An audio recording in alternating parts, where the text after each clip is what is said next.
بسم اللہ الرحمن الرحیم۔ آج 5 محرم الحرام ہے اور ہم سیرت حسین جو ہے وہ بچپن سے ہم نے آغاز کیا ہوا ہے۔ آج ہم بات کریں گے کہ آپ صلی اللہ علیہ وآلہ وسلم کی تربیت سے حلال اور حرام کی تمیز کتنی بچپن میں کس طرح عملی طور پر آپ صلی اللہ علیہ وآلہ وسلم نے پیدا کی، اور ذکر میں، فکر میں، خوراک میں، اعمال میں، افعال میں، اقوال میں حرام اور حلال کی یہ تمیز ایسی قائم ہوئی کہ وہ کربلا میں جام شہادت نوش کرنے تک بالکل کہیں کوئی رتی برابر کمپرومائز یا فرق نظر نہیں آیا۔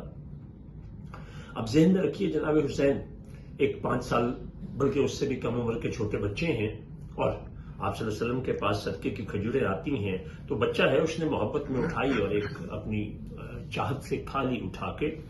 آپ نے فوراً کخ کی آپ لفظ کے ساتھ ان کو منع کیا، اور نہ صرف منع کیا، وہ ان کے منہ سے نکلوائی اور انہوں نے وہ تھوک کے پھینک دی۔ یہ پہلا حصہ تھا۔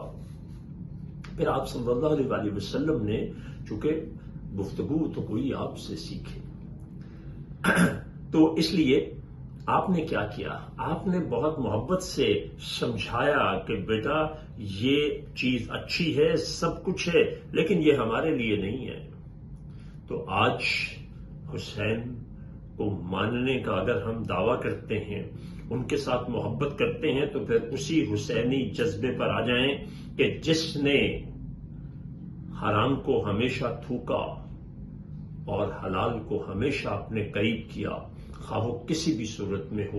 تو اس لیے اس عمل کو اپنی زندگی میں لائیے۔ آج ہمارا المیہ کیا ہوا ہے کہ ہم تصور حلال جو ہے اس کو اتنا زیادہ گہنا دیا ہے، گنوا دیا ہے، ایسی شیپ دے دی ہے کہ ہمیں حلال اور حرام کا فرق ختم ہو گیا۔